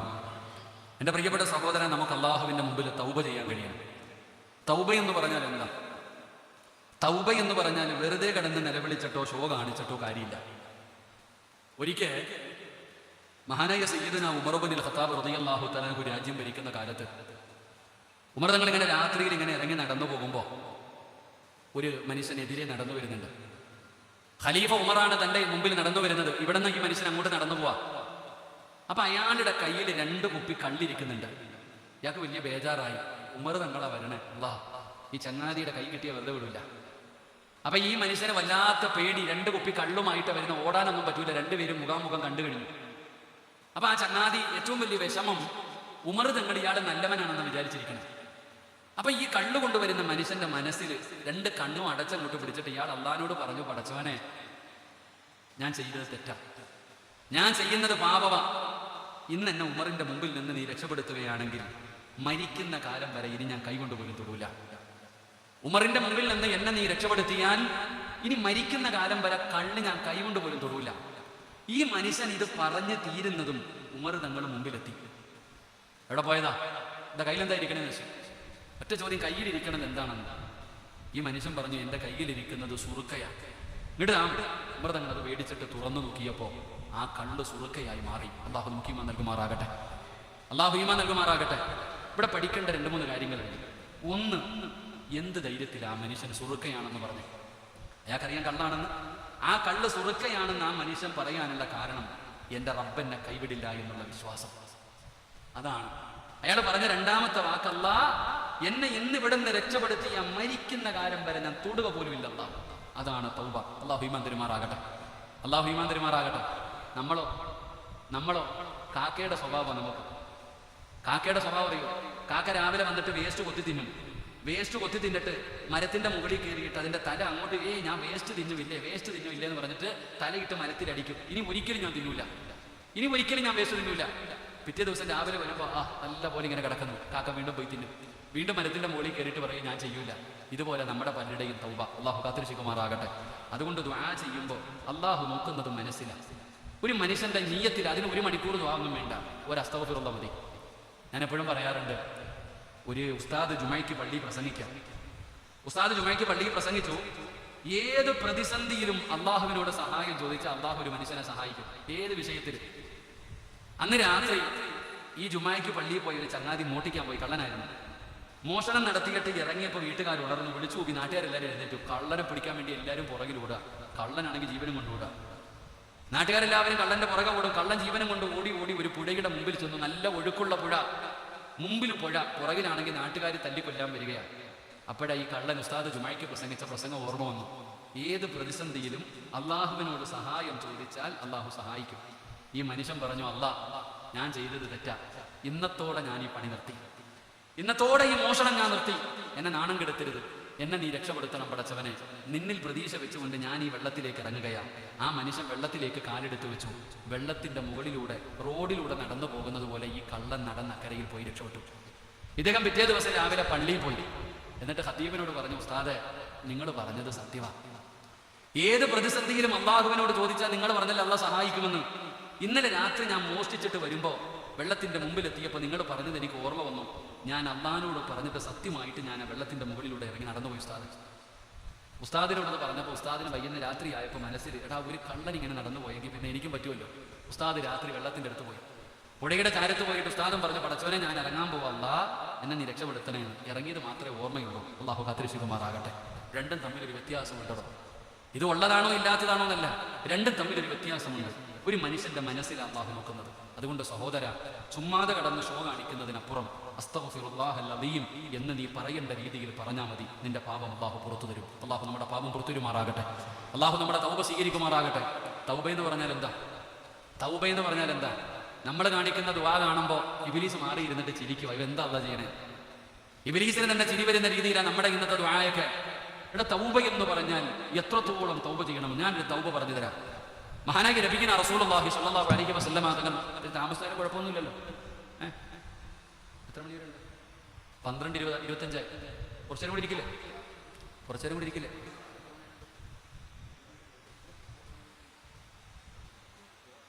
മാക്സിമം 1 മണി വരെ, കുഴപ്പമില്ല. അൽഹംദുലില്ലാഹ്. നബി സല്ലല്ലാഹു അലൈഹി വസല്ലമ തങ്ങളുടെ ഖാദിമാണ് സഅലബത്ത് ബിൻ അബ്ദുറഹ്മാൻ. നബി തങ്ങൾ ഒരിക്കൽ സഅലബത്ത് ബിൻ അബ്ദുറഹ്മാനിനെ ഒരു സ്ഥലത്തേക്ക് പറഞ്ഞു വിട്ടു, ഒരു ആവശ്യത്തിന്. ചെറുപ്പക്കാരനാണ്. ഈ ചെറുപ്പക്കാരൻ ഇങ്ങനെ വഴിയിലൂടെ നടന്നു പോകുമ്പോൾ, ഒരു വീടിന്റെ പരിസരത്ത് കൂടി ഇങ്ങനെ നടന്നു പോകുമ്പോൾ ഒരു പെണ്ണ് കുടിച്ചുകൊണ്ട് നിൽക്കുക. ഒരു ചെറുപ്പക്കാരിയായ പെണ്ണ് കുളിച്ചുകൊണ്ട് നിൽക്കുന്നു. സഅലബത്ത് ബിൻ അബ്ദുറഹ്മാൻ ഈ പെണ്ണ് കുളിക്കുന്നത് കണ്ടു. അങ്ങ് നോക്കിക്കൊണ്ടങ്ങ് നിന്നു. സാധാരണ നോട്ടമല്ല, നോക്കിക്കൊണ്ട് തന്നെ നിന്നു. ആ പെണ്ണിന്റെ കുളി കണ്ടുകൊണ്ട് നിന്നു. കുറെ ഇങ്ങനെ നോക്കിക്കൊണ്ട് നിന്നു. കുറച്ച് കഴിഞ്ഞപ്പോഴാണ് സഅലബയ്ക്ക് മനസ്സിലാകുന്നത്, അല്ലാഹുവേ, ഞാൻ എന്താ അല്ലാഹ് ചെയ്ത? പാവമല്ലേ അല്ലാഹ് ചെയ്ത? ഞാൻ ഇത്രയും നേരം ഒരു പെണ്ണ് കുളിക്കുന്നത് കണ്ടല്ലോ, പാപം ചെയ്തു പോയല്ലോ. സഅലബത്ത് ബിൻ അബ്ദുറഹ്മാൻ കരയാൻ തുടങ്ങി, കയ്യും കാര്യം വിറയ്ക്കാൻ തുടങ്ങി. ആ ചെറുപ്പക്കാരൻ ചിന്തിക്കുന്നു, ഇനി ഈ പെണ്ണിന്റെ ശരീരം കണ്ട ഈ കണ്ണുകൊണ്ട് ഞാൻ ഇനി എങ്ങനെ നബി തങ്ങളെ കാണും? ഞാൻ അള്ളാന്റെ റസൂലിന്റെ മുമ്പിൽ എങ്ങനെ പോകും? സഅലബ കരയാ. അവസാനം സഅലബ നിലവിളിച്ചുകൊണ്ട് ഒറ്റ ഓട്ടം എങ്ങോട്ട് പോയെന്നറിയില്ല. രാവും പകലും സഅലബ ഇങ്ങനെ കരഞ്ഞുകൊണ്ട് മലഞ്ചെരുവിലൂടെ, മരുഭൂമിയിലൂടെ നടക്കുകയാ. കരഞ്ഞുകൊണ്ട് ദുആ ചെയ്തുകൊണ്ട് നടക്കുകയാ. ഭക്ഷണം കഴിക്കാറില്ല, വീട്ടിൽ പോകാറില്ല. സഅലബാനെ പിന്നെ ആരും കണ്ടിട്ടില്ല. സഅലബത്ത് ബിൻ അബ്ദുറഹ്മാൻ ഇങ്ങനെ കരഞ്ഞു വിളിച്ചുകൊണ്ട് നടക്കുന്നു. ആഴ്ചകൾ കഴിഞ്ഞു, 40 ദിവസം കഴിഞ്ഞു. അതാ വരുന്നു മുഖറബുൽ അംലാഖ് മലക്ക് ജിബ്രീൽ. ജിബ്രീൽ അലൈഹിസ്സലാം ഇറങ്ങി വരികയാണ് നബി തങ്ങളുടെ മുമ്പിലേക്ക്. അല്ലാഹുവിന്റെ റസൂലിന്റെ മുമ്പിൽ കടന്നു വന്നിട്ട് പറയുന്നു, യാ റസൂലല്ലാഹ്, നരകത്തെ ഭയന്നുകൊണ്ട് കരഞ്ഞുകൊണ്ട് നടക്കുന്ന സഅലബത്ത് ബിൻ അബ്ദുറഹ്മാൻ, ആ ചെറുപ്പക്കാരന്റെ തൗബ അല്ലാഹു സ്വീകരിച്ചെന്നൊന്ന് പറയണേ നബിയേ. ഏഴാകാശം കടന്ന് ജിബ്രീൽ എന്ന് പറയുന്ന മലക്ക് ഇറങ്ങി വരണമെങ്കിൽ എത്ര കരഞ്ഞിട്ടുണ്ടാകും ചെറുപ്പക്കാരാ? എത്ര തൗബ ചെയ്തിട്ടുണ്ടാകും? അപ്പാ സഅലബത്ത് ബിൻ അബ്ദുറഹ്മാനിന്റെ തൗബ അല്ലാഹു സ്വീകരിച്ചെന്ന് ജിബ്രീൽ വന്ന് പറഞ്ഞു കൊടുക്കുകയാണ്. അല്ലാഹുവിന്റെ പ്രവാചകൻ സല്ലല്ലാഹു അലൈഹി വസല്ലമ തങ്ങൾ സുബഹിക്ക് പള്ളിയിൽ വന്നു. നമസ്കാരം കഴിഞ്ഞു. അല്ലാഹുവിന്റെ റസൂൽ ചോദിക്കുന്നു, സഹാബാ, സഅലബ എവിടെ? സഹാബാ, യാ റസൂലല്ലാഹ്, നബിയെ കാണാനില്ല നബിയെ. ആഴ്ചകളായിട്ട് ആരും ഇതുവരെ കണ്ടിട്ടില്ല നബിയെ. അല്ലാഹുവിന്റെ പ്രവാചകൻ ഉമർ തങ്ങളെയും സൽമാൻ തങ്ങളെയും വിളിക്കുകയാണ്. രണ്ടുപേരെയും വിളിച്ചിട്ട് പറഞ്ഞു, സഅലബയെ കൊണ്ടുവരാറ്, എവിടെയുണ്ടെങ്കിലും എന്റെ മുമ്പിൽ കൊണ്ടുവരാറ്. ഉമർ തങ്ങളും സൽമാൻ തങ്ങളും സുബഹി നമസ്കാരം കഴിഞ്ഞ് പള്ളിയിൽ നിന്നിറങ്ങിയതാണ്. തിരഞ്ഞു നടക്കുകയാണ്. എല്ലാ സ്ഥലങ്ങളിലും തിരഞ്ഞു നടന്നു. സഅലബയെ കാണാനില്ല. കാണാനില്ല, സഅലബയെ കാണാനില്ല. അവസാനം പടച്ചവനെ മരുഭൂമിയുടെ ഒരു ഭാഗത്ത് ഇങ്ങനെ ഇരിക്കുമ്പോ ഒരാട്ടിടയനായ മനുഷ്യൻ വരികയാണ്. ഒരാട്ടിടയനായ മനുഷ്യൻ വരികയാ. അവിടെ നിന്ന് ചോദിക്കുന്ന സഅലബയെ കണ്ടോ? നരകത്തെ ഭയന്നുകൊണ്ട് കരഞ്ഞുകൊണ്ട് നടക്കുന്ന ഒരു ചെറുപ്പക്കാരന് ഈ മലഞ്ചെരുവിൽ എവിടെയെങ്കിലും നിങ്ങൾ കണ്ടിട്ടുണ്ടോ എന്ന് ചോദിക്കുമ്പോ ആട്ടിടയനായ മനുഷ്യൻ പറയുകയാണ്, സഅലബയാണോ എന്ന് എനിക്കറിയില്ല. ഒരു ദിവസം എന്റെ ആടുകൾക്ക് വെള്ളമെടുക്കാൻ ഞാനൊരു മലഞ്ചെരുവിലേക്ക് പോകുമ്പോ അതാ എല്ലും തോലുമായ ഒരു ചെറുപ്പക്കാരൻ മലയുടെ മുകളിൽ നിന്ന് നിലവിളിച്ച് കരഞ്ഞുകൊണ്ടിറങ്ങി വരികയാണ്. മണ്ണുവാരി തലയിലിടുന്നുണ്ട്, ഒരുപാട് കരയുന്നുണ്ട്, നരകത്തിലാണല്ലോ എന്ന് പറഞ്ഞ് സങ്കടപ്പെടുന്നുണ്ട്. ആ ആട്ടിടയനായ മനുഷ്യൻ പറഞ്ഞു കൊടുത്ത അടയാളം വെച്ചുകൊണ്ട് മഹാനായ സയ്യിദുനാ ഉമർ ഇബ്നുൽ ഖത്താബ് ഉമർ തങ്ങളും സൽമാൻ തങ്ങളും തിരഞ്ഞു പോവുകയാണ്. പടച്ചവനെ ചെന്ന് നോക്കുമ്പോ മലയുടെ മുകളിൽ നിന്ന് ഇറങ്ങി വരികയാണ്. മുടിയെല്ലാം ജടപിടിച്ച് എല്ലും തൂലുമായി കീറിഞ്ഞു പറഞ്ഞ വസ്ത്രവുമായി സഅലബത്ത് ബിൻ അബ്ദുറഹ്മാൻ എന്ന് പറയുന്ന ചെറുപ്പക്കാരൻ നിലവിളിച്ചുകൊണ്ട് ഓടി വരികയാണ്. പടുത്തു കിടക്കുന്ന മണലുവാരി തന്റെ ശരീരത്തിലിടുകയാണ്. തെറ്റ് ചെയ്തു പോയല്ലോ, വ്യഭിചരിച്ചു പോയല്ലോ, നരകത്തിലാണല്ലോ. അല്ലാഹുവേ, മരിച്ചാ മതിയായിരുന്നു പടച്ചവര്, മരിച്ചാ മതിയായിരുന്നു പടച്ചവര്. സഅലബത്ത് ബിൻ അബ്ദുറഹ്മാൻ എന്ന് പറയുന്ന ചെറുപ്പക്കാരൻ കിടന്ന് നിലവിളിക്കുകയാണ്. ഉമർ തങ്ങൾ വിളിക്കുന്നു സഅലബാ, അല്ലാഹുവിന്റെ റസൂൽ വിളിക്കുന്നു സഅലബാ, അല്ലാഹുവിന്റെ റസൂൽ വിളിക്കുന്നു സഅലബാ. ഇല്ല ഉമറേ, ഞാൻ നബി തങ്ങളുടെ മുമ്പിൽ വരൂല, ഞാൻ പാപിയാണ്, ഞാൻ പാപിയാണ്, എന്നെ നിങ്ങൾ വെറുതെ വിട്. ഉമർ തങ്ങൾ പറഞ്ഞു, നിന്നെ നബി തങ്ങളെ വിളിക്കുകയാണ്. അവസാനം സഅലബ പറയുകയാണ്, എന്റെ കാലിലെ കയറ് കെട്ടിയിട്ട് ഈ പഴുത്ത് കിടക്കുന്ന മണ്ണിലൂടെ വലിച്ചിടച്ചുകൊണ്ട് വേണമെങ്കിൽ എന്നെ കൊണ്ടുപോക്കോ. ഇല്ലടാ, ഇല്ല സഅലബ, നിന്നെ ഞങ്ങൾ കൊണ്ടുപോകും സഅലബ. അവസാനം സഅലബ സമ്മതിക്കുകയാണ്. സഅലബ ഒരു കണ്ടീഷൻ പറയുകയാണ്. എന്താണ് പറഞ്ഞതെന്നറിയോ?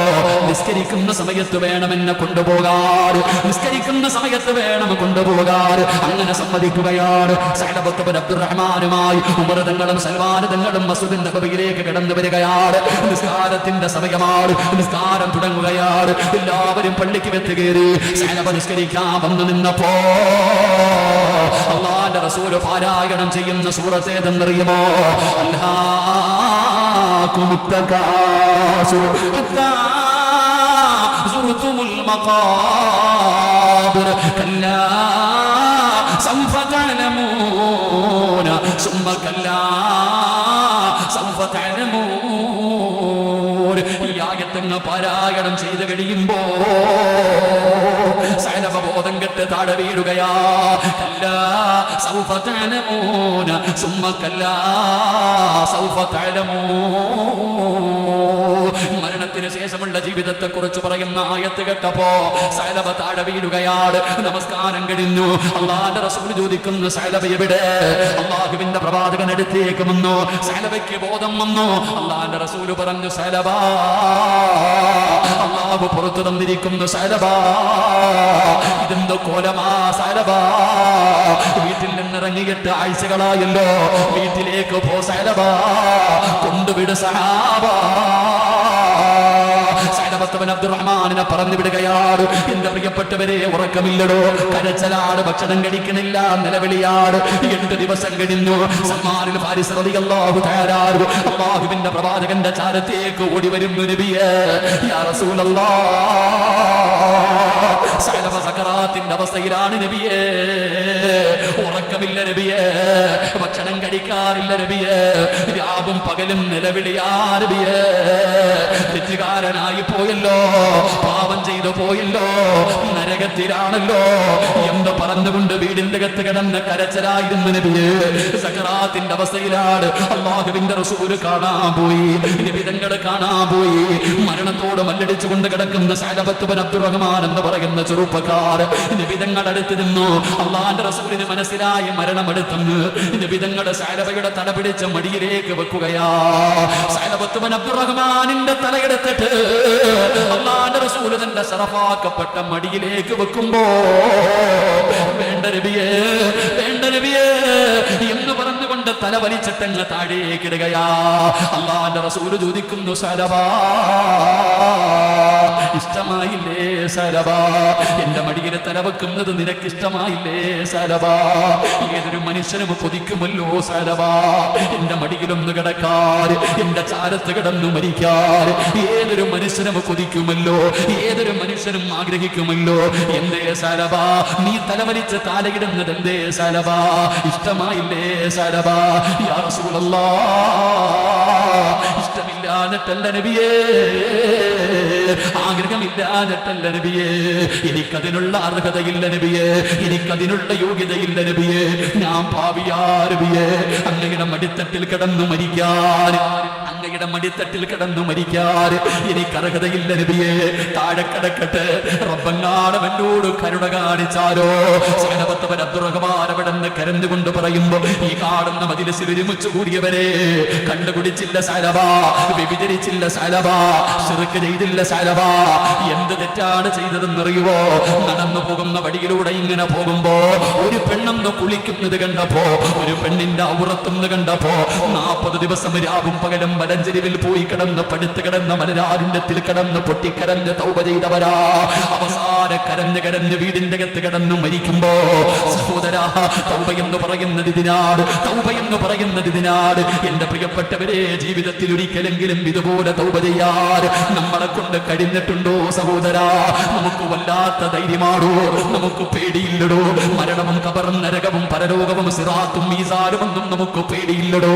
പാപം ചെയ്തിട്ട് ഇങ്ങനെ നടക്കുകയാണ്. വിചരിച്ചിട്ട് തമാശ പോയി പറയുന്നറിഞ്ഞുകൊണ്ട് വിചരിച്ചിട്ട് നിസാരമായി കടന്നു പോകുന്നവരുണ്ടല്ലോ.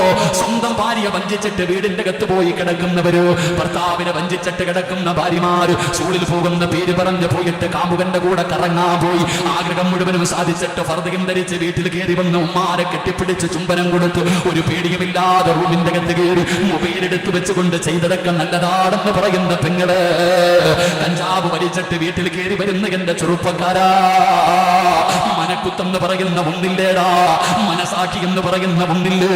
പേടിയില്ലേ മക്കളെ? പേടിയില്ലേ ചെറുപ്പക്കാരാ? വല്ലാത്ത ധൈര്യമാണോ, വല്ലാത്ത ധൈര്യമാണോ? എന്നാൽ ആസ്വദിച്ചുകൊണ്ട് പടച്ചറപ്പിനെ മറന്നുകൊണ്ട് നടക്കുന്നവരോട് പറയുകയാ, ഇടിത്തീ വീഴുന്നത് പോലെ മരണം വരുമടോ, ഇടിത്തീ വീഴുന്നത് പോലെ തൗബ ചെയ്യാൻ നിനക്ക് സമയം കിട്ടാതെ, ഒരല്പനേരം പോലും നിനക്ക് തൗബ ചെയ്യാൻ അല്ലാഹു തരാതെ, സർവ്വ സ്വപ്നങ്ങളും തകർത്തുകൊണ്ട് കാബിലുൽ അർവാദ് മലക്ക് അസ്റായീൽ നിന്റെ മുമ്പിലേക്ക് കടന്നു വന്ന എന്ത് ചെയ്യും ചെറുപ്പക്കാരാ, എന്ത് ചെയ്യും പെങ്ങള്? അതുകൊണ്ട് എന്റെ പ്രിയപ്പെട്ടവരോട് പറയുന്നു, അല്ലാഹു സുബ്ഹാനഹു വ തആല 240 മണിക്കൂർ തന്നത് നിനക്ക് പാപം കഴുകാനാ, ചെയ്തു പോയത് മുഴുവനും അല്ലാഹുവോട് പറയാനാ. ഇന്നത്തോടുകൂടി പകുതി ദിവസം തീരുകയാണ്, ഇനിയുള്ള രാവുകളെ വിലപ്പെട്ടതാണ്. നാളെ 17-ാം രാവാണ്. സഹോദരാ, പറയേണ്ടത് മുഴുവനും പടച്ചറപ്പിന്റെ മുമ്പിൽ ഏറ്റുപറഞ്ഞ തൗബ ചെയ്ത് പശ്ചാത്തപിച്ച് മടങ്ങിക്കോ. ഇല്ലെങ്കിൽ അല്ലാഹുവേ നമ്മൾ നഷ്ടവാളികളാ. അതുകൊണ്ട് സദസ്സിൽ വന്നവരോട് പറയുകയാണ്, ഇമാം ശാഫിഈ റളിയല്ലാഹു തആല അൻഹു പരിശുദ്ധമായ റമളാൻ മാസത്തിൽ 60 ഖത്തം ഓതി തീർക്കുമായിരുന്നു. ഇമാം അബൂ ഹനീഫ റളിയല്ലാഹു തആല അൻഹു പടച്ചവനെ രാത്രിയിൽ നിസ്കരിച്ച് ഖത്തം തീർക്കുമായിരുന്നു. ഇതുപോലെ ഒരുപാട് പണ്ഡിതന്മാര്, മഹാന്മാര്, എന്തിനാ മഹാനായ ആദരവായ പ്രവാചകൻ നബി മുഹമ്മദ് മുസ്തഫ സല്ലല്ലാഹു അലൈഹി വസല്ലമ തങ്ങൾ റമളാനിൽ ഖത്തം ഓതി തീർക്കുമായിരുന്നു. എടുത്തോ ചെറുപ്പക്കാരാ, 15ാമത്തെ നോമ്പ് പിടിച്ചിരിക്കുന്നവരെ ഒരു ജുസുവെങ്കിലും പാരായണം ചെയ്തോ. അല്ലാഹുവിന്റെ ഖുർആൻ എടുത്തോ സഹോദരാ. ഖുർആൻ ഇറങ്ങിയ മാസമല്ലേ മോനെ, അതുകൊണ്ട് മടങ്ങിക്കോ, അതുകൊണ്ട് മടങ്ങിക്കോ. റമളാനിനൊരു മനുഷ്യനെ സ്വർഗ്ഗത്തിൽ കൊണ്ടുപോകാൻ, റമളാനിന് ഒരു മനുഷ്യനെ സ്വർഗ്ഗത്തിൽ കൊണ്ടുപോകാൻ അവസരമുണ്ട്. ഖുർആനിനും അവസരമുണ്ട്. ഖുർആനിന് നാളെ ചിലരെ സ്വർഗ്ഗത്തിൽ കൊണ്ടുപോകാമെന്നാണ്. അതുകൊണ്ട് രണ്ടിനും ശഫാഅത്ത് ചെയ്യാനുള്ള അർഹതയുണ്ട്. അതുകൊണ്ട് പടച്ചവന് ഇനിയുള്ള ഓരോ നിമിഷവും വിലപ്പെട്ടതാണ്, തിരിച്ചു കിട്ടാത്തതാണ്. അല്ലാഹു ഒരിക്കലും തിരിച്ചു തരൂല. ലൗലാ അഖറതനി ഇലാ അജലിൻ കരീം, എത്ര യാചിച്ചാലും അല്ലാഹു തരൂല. വലയുഅഖിറല്ലാഹു നഫ്സൻ ഇദാ ജാ അജലുഹാ വല്ലാഹു ഖബീറുൻ ബിമാ തഅമലൂൻ. ഇമാം ശാഫിഈ റളിയല്ലാഹു തആല റമളാൻ മാസത്തിൽ 60 ഖത്തം. നമ്മൾ പഠിച്ചവനെ ഒരെണ്ണമെങ്കിലും തീർത്താൽ മതിയായിരുന്നു. അള്ളാഹു ഭാഗ്യം തരുമാറാകട്ടെ. അതുകൊണ്ട് അൽഹംദുലില്ലാ റമദാൻ മാസത്തിന് ഒരാളെ സ്വർഗ്ഗത്തിൽ കൊണ്ടുപോകാൻ അവസരമുണ്ട്. പരിശുദ്ധമായ ഖുർആനിനും ഒരാളെ സ്വർഗ്ഗത്തിൽ കൊണ്ടുപോകാൻ അവസരമുണ്ട്. അതുകൊണ്ട് അൽഹംദുലില്ലാ എൻ്റെ പ്രിയപ്പെട്ട സഹോദരങ്ങളെ, ഖുർആൻ ഖത്തമോദ്, നന്മകൾ ചെയ്യ്. അള്ളാഹു നമുക്ക് ഭാഗ്യം നൽകി അനുഗ്രഹിക്കുമാറാകട്ടെ. അൽഹംദുലില്ലാ ഈ വിദ്യാർത്ഥികൾ, പൂർവ്വ വിദ്യാർത്ഥികൾ അൽഹംദുലില്ലാ സംഘടിപ്പിച്ച ഈ പരിപാടി അള്ളാഹു സുബ്ഹാനഹു വ തആല അവർക്കെല്ലാവർക്കും അള്ളാഹു എല്ലാവിധ ഖൈറും ബറക്കത്തും നൽകി അനുഗ്രഹിക്കുമാറാകട്ടെ. അതുകൊണ്ട് ഇൻഷാ അല്ലാഹ് അള്ളാഹുവിൻ്റെ മുമ്പിൽ നമുക്ക് ആത്മാർത്ഥമായി ദുആ ചെയ്യാം. അതിനു മുമ്പ് ഞാൻ നിങ്ങൾക്കൊരു നല്ല കാര്യം പറഞ്ഞു തരാം. എൻ്റെ പ്രിയപ്പെട്ടവരെ, പാപം പൊറുക്കാനുള്ള എളുപ്പവഴി എന്താ? ഇവിടെ ഒരു തെറ്റ് ചെയ്തു, ആ തെറ്റ് പൊറുക്കാനുള്ള എളുപ്പവഴി നബി സല്ലല്ലാഹു അലൈഹി വസല്ലമ തങ്ങൾ പറയുകയാ, ഒരു പാപത്തിന്റെ പുറകിൽ നീ ഒരു നന്മ ചെയ്യണേ എന്ന് നബിയിന റസൂലുള്ളാഹി. ഒരു സഹാബിയുടെ ചരിത്രം പറയുന്നുണ്ട്. ഈത്തപ്പഴ കച്ചവടക്കാരനാ ഒരു സുന്ദരിയായ പെണ്ണ് ഈത്തപ്പഴം വാങ്ങാൻ വന്നു. ഈ ചെറുപ്പക്കാരൻ ആ പെണ്ണിനെ കണ്ടപ്പോൾ ഇഷ്ടപ്പെട്ടു. ഓളോട് പറഞ്ഞു, നല്ല ഈത്തപ്പഴം അകത്തിരിക്കുന്നുണ്ട്, കയറി നോക്കാൻ. ആ സുന്ദരിയായ പെണ്ണിവൻ പറയുന്നത് കേട്ടുകൊണ്ട് അകത്ത് കയറി ഈത്തപ്പഴം തിരഞ്ഞപ്പോൾ ഇവൻ ആ പെണ്ണിനെ കെട്ടിപ്പിടിച്ചൊരു ചുംബനം കൊടുത്തു. ആ പെണ്ണ് നിറകണ്ണുകളോടെ ഇറങ്ങിപ്പോയി. ഈ ചെറുപ്പക്കാരൻ്റെ മനസ്സിൻ്റെ ഉള്ളിൽ വല്ലാത്ത വേദനയായി.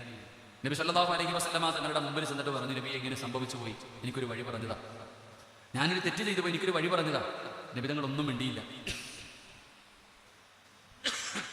അള്ളാന്റെ റസൂൽ സല്ലല്ലാഹു അലൈഹി വസല്ലമ തങ്ങളൊന്നും മിണ്ടിയില്ല. കുറേ നേരം മിണ്ടാതിരുന്നു. അപ്പോൾ അസറിന് ബാങ്ക് വിളിച്ചു. നബി തങ്ങൾ നിസ്കരിക്കാൻ പോയി. എല്ലാവരും നിസ്കരിച്ചു.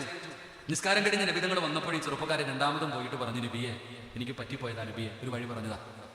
അള്ളാന്റെ റസൂൽ സല്ലല്ലാഹു അലൈഹി വസല്ലമ തങ്ങൾ പറഞ്ഞു, നിന്റെ പാപം അള്ളാഹു പുറത്തു തന്നു എന്ന് നബിയിന റസൂലുള്ളാഹി സ്വല്ലല്ലാഹു അലൈഹി വസല്ലം. നിന്റെ പാപം അള്ളാഹു പുറത്തു തന്നിരിക്കുന്നു.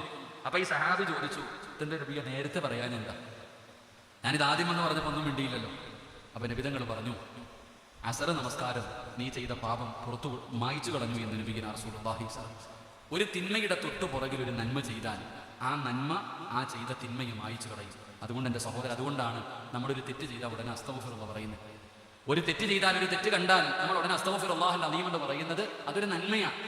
ആ നന്മ നമ്മൾ അതിന് മുമ്പ് ചെയ്ത തിന്മയെ മായ്ച്ചു കളയും. അതുകൊണ്ട് തിന്മയെ നന്മ കൊണ്ട് നിങ്ങൾ മായ്ച്ചു കളയും. അള്ളാഹു നമുക്ക് ഭാഗ്യം നൽകി അനുഗ്രഹിക്കുമാറാകട്ടെ. അതുകൊണ്ട് അൽഹംദുലില്ലാഹ്